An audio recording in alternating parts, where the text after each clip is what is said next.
Méditation de la communauté des disciples du Christ vivant en ce samedi de la 3e semaine du temps de l'Avent, année liturgique C. Évangile de Jésus-Christ selon saint Luc, au chapitre 1, les versets 39 à 45. En ces jours-là, Marie se mit en route et se rendit avec empressement vers la région montagneuse, dans une ville de Judée. Elle entra dans la maison de Zacharie et salua Élisabeth. Or, quand Élisabeth entendit la salutation de Marie, l'enfant tressaillit en elle.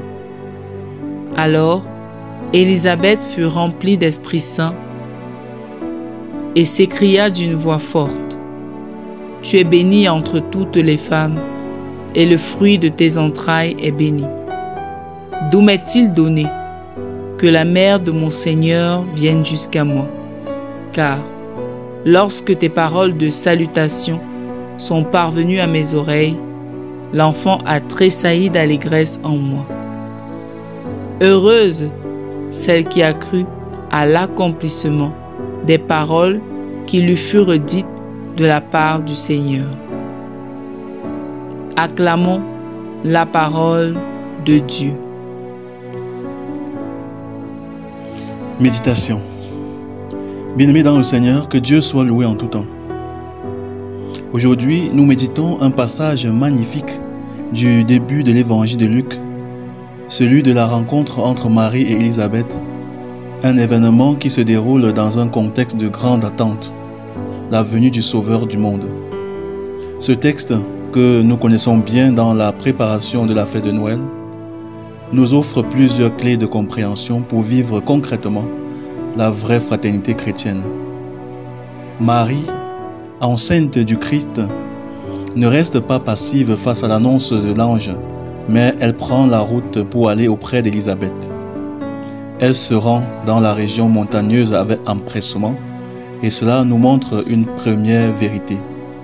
L'amour véritable n'est pas figé, il bouge, il se met en mouvement. L'amour authentique se traduit par un service gratuit qui se rend disponible pour les autres sans attendre quoi que ce soit en retour. Lorsque Marie entre dans la maison d'Élisabeth et la salue, l'enfant tressaillit en elle. Ce geste, cette simple salutation, devient pour Élisabeth une source de joie, un moment de bénédiction. En visitant Élisabeth, Marie ne fait pas seulement un acte de charité, elle fait l'expérience de la fraternité vraie, où l'amour se donne gratuitement et fait grandir la joie dans l'autre. C'est un modèle de service qui ne cherche pas la reconnaissance, mais qui trouve la joie dans le bien de l'autre. Quand Élisabeth reconnaît la bénédiction de Marie, elle se laisse remplir de l'Esprit Saint. Elle proclame que Marie est bénie entre toutes les femmes, mais surtout, elle se réjouit du fait que la mère de son Seigneur soit venue à elle. Cette parole d'Élisabeth nous enseigne aussi que la vraie fraternité naît de l'Esprit. L'amour véritable n'est pas seulement humain, il est inspiré et soutenu par l'Esprit Saint. Lorsque nous servons et aimons gratuitement, nous devenons des instruments de l'Esprit qui bénit et transforme les autres.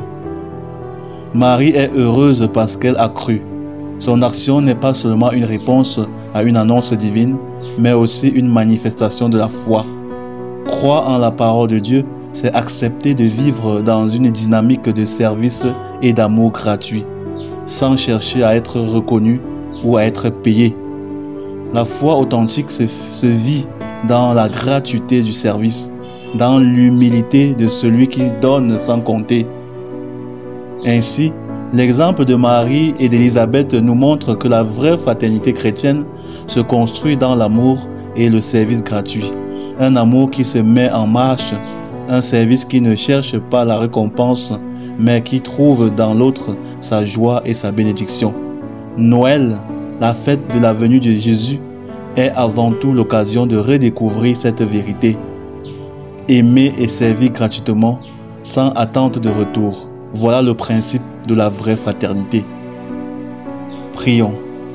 Dieu notre Père, nous te rendons grâce pour ton amour infini, pour ta présence dans nos vies. Par Jésus-Christ, ton Fils bien-aimé, nous venons devant toi humbles et reconnaissants pour te demander de remplir nos cœurs de ton Esprit Saint. Apprends-nous à aimer et à servir comme Jésus, gratuitement et sans attendre de retour, dans la simplicité et l'humilité. Que par ton Esprit Saint, nous puissions découvrir dans nos frères et sœurs la présence du Christ et répondre à leurs besoins avec un cœur généreux. Accorde-nous de vivre cette période de Noël dans la véritable fraternité, à l'exemple de Marie et Élisabeth, en nous mettant au service des autres et en bâtissant un monde de paix, d'amour et de solidarité. Nous te prions, Père Tout-Puissant, dans le nom de ton Fils Jésus-Christ, notre Seigneur et Sauveur. Amen. Intercession. Seigneur Jésus, nous te prions pour toutes les familles, pour qu'elles soient des foyers de paix, d'amour et de fraternité, dans le respect et l'écoute de chacun. Nous te prions pour les pauvres, les malades, les marginaux, ceux qui sont seuls en cette période des fêtes, pour qu'ils rencontrent des mains tendues, des cœurs ouverts, des serviteurs d'amour. Nous te prions pour notre Église, pour qu'elle soit un modèle de fraternité authentique, où chacun se met au service des autres sans condition, en témoignage de ton amour. Vierge Marie, intercède pour nous. Exercice spirituel. Identifier un acte de service gratuit à accomplir. Chaque jour de cette semaine, prenons un moment pour réfléchir à une personne qui a besoin de notre aide, de notre présence, de notre prière.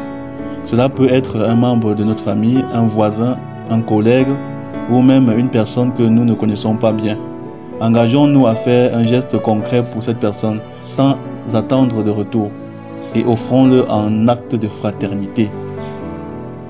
Prendre un temps de silence pour écouter l'Esprit. Chaque jour, prenons quelques minutes pour nous retirer dans le silence et écouter l'Esprit Saint. Demandons à Dieu de nous montrer où il nous appelle à aimer et à servir gratuitement. Soyons attentifs aux inspirations qu'il nous donne. Célébrer la fraternité. À la veille de Noël, organisons un moment de partage avec des personnes que nous connaissons ou même avec ceux qui en ont besoin autour de nous. Que ce moment soit un véritable témoignage de fraternité, d'hospitalité et d'amour gratuit.